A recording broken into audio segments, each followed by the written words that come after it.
આજથી થોડાક દિવસ પહેલાં તાપી જિલ્લાના વ્યારામાં એક કથાનું આયોજન કરવામાં આવ્યું હતું, જેમાં કથાકાર મોરારી બાપુ પોતે ઉપસ્થિત રહ્યા હતા. સાથે જ ગુજરાતના ગૃહ રાજ્યમંત્રી હર્ષ સંઘવી પણ ત્યાં હાજર હતા. ત્યારે આ કાર્યક્રમમાં એક શિક્ષક દ્વારા કથાકાર મોરારી બાપુનું ધ્યાન દોરવામાં આવ્યું. અને જે તાપી જિલ્લામાં આદિવાસી સમાજ બહોળી સંખ્યામાં રહે છે, પરંતુ કેટલાક ધર્મના લોકો છે તે અહીંયા આદિવાસી સમાજને અન્ય ધર્મમાં ધર્માંતરણ કરાવી રહ્યા છે, તે પ્રકારની વાત મોરારી બાપુના શિક્ષક દ્વારા કરવામાં આવતા આ મામલો ગરમાયો હતો.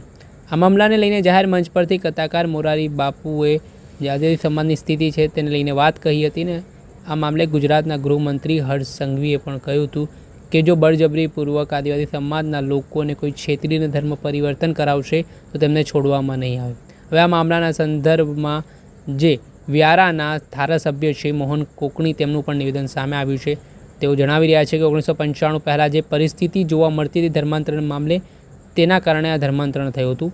આરોગ્યને શિક્ષણ જે આપતા હતા તેમાં લોકો પ્રેરાઈને ધર્મમાં જોડાયા છે. હાલમાં કોઈ લોભ લાલચ આપીને ધર્માંતરણ તે વિસ્તારમાં કરવામાં નથી આવી રહ્યું. લોકો વેચાઈને ધર્માંતરણ કરી રહ્યા છે, તેની તેમને ખબર નથી, તે પ્રકારનું નિવેદન તેઓ આપી રહ્યા છે. પહેલાં તો મામલે શું કહી રહ્યા છે વ્યારાના ધારાસભ્ય મોહન કોકણી, તે સાંભળી લો. ડાંગ સહિતના વિસ્તારોની અંદર ધર્માંતરણ થઈ રહ્યું છે, એને રોકથામ માટે કેવા પ્રકારના પગલાં ભરવામાં આવી રહ્યા છે? કેટલા લોકોનું અત્યાર સુધીમાં ધર્માંતરણ થયું છે? શું છે આખી વાત?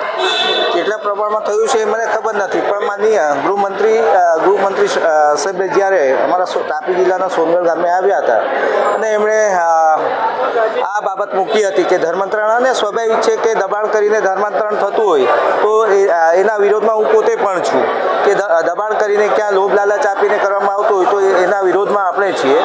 પરંતુ આજે ડાંગની પરિસ્થિતિ મને હું વાપેક નથી, પરંતુ આજે તાપી જિલ્લામાં મેં ક્યારના બાઇટ આપી હતી કે ભાઈ 1995 પહેલાં જે ગામડાની દયનીય પરિસ્થિતિ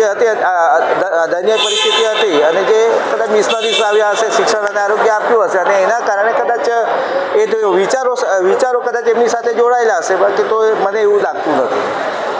આવું ન થાય એની માટે કેવા પ્રકારના પગલાં ભરવામાં આવે છે? લોકોને સમજાવવામાં આવી રહ્યા છે? શું વાત કરો? આવું ના થાય એના માટે રાજ્ય સરકાર પોતે પગલાં ભરી રહી છે કે લોભ લાલચ કે દબાણ, અને લગભગ જે અમારા વ્યારા વિધાનસભા કે તાપી જિલ્લો હોય, લોભ લાલચ આપીને લગભગ કંઈ કર્યું હોય એવું મને પોતાને લાગતું નથી, પરંતુ સ્વેચ્છાએ કદાચ એમના વિચારો સાથે કદાચ મનમેળ હોય તો એ મને ખબર નથી. અને કેવી રીતે દબાણ કરીને ધર્માંતરણ કરાવતા હોય છે? ના, એનાથી હું બિલકુલ અજાણ છું. કઈ રીતે દબાણ કરે છે એ મને ખબર નથી, પરંતુ આજે રાજ્ય સરકાર પોતે જે દબાણ કરીને કે લોભ લાલચ આપે એના માટે પગલાં ભરે છે. આવું ન થાય એની માટે કેવા પ્રકારના પ્રયાસ? આવું ના થાય એના માટે તો રાજ્ય સરકાર પ્રયાસ કરી રહી છે. કેવા પ્રકારના પ્રયાસ? બિલકુલ કોઈ ફરિયાદ આવતી હોય ને એના માટે બિલકુલ પગલાં પણ લેવામાં આવતા હોય છે. વિષય એવો છે કે ખુદ મોરારી બાપુએ એવું કીધું છે કે એ વિસ્તારના શિક્ષકો ધર્માંતરણની પ્રવૃત્તિ કરાવે છે. જે શિક્ષકોની વાત કરી એ મોરારજી બાપુએ વાત કરી, પણ એનાથી હું બિલકુલ અજાણ છું, મને એ બાબતની કંઈ ખબર નથી. આપણે સાંભળ્યા હતા ભારતીય જનતા પાર્ટીના વ્યારાના ધારાસભ્ય મોહન કોકણી. તેમનું કહેવું છે કે આ પ્રકારનું દબાણ આપીને ધર્માંતરણ કરવામાં આવે છે તે મને ખબર નથી. તેમણે કહ્યું કે આ સમગ્ર ઘટના રોકવા માટે રાજ્ય સરકાર પણ કામ કરી રહી છે અને આ પ્રકારનો બનાવ તેમના વિસ્તારમાં નથી બની રહ્યો. બીજી તરફ જે રીતે મોરારી બાપુ સમક્ષ આ વાત સામે આવીને ગૃહમંત્રી હર્ષ સંઘવીએ જે ધર્માંતરણ કરાવનાર જે લોકો છે તેમની સામે કડક પગલાં લેવામાં આવશે તે પ્રકારની વાત કરી છે. તેને લઈને રાજનીતિ પણ તેજ બની છે. દર્શક મિત્રો, એન કવરેજ ન્યૂઝને આપ લાઇક કરી લો, સબસ્ક્રાઇબ કરી લો અને શેર કરવાનું ભૂલતા નહીં.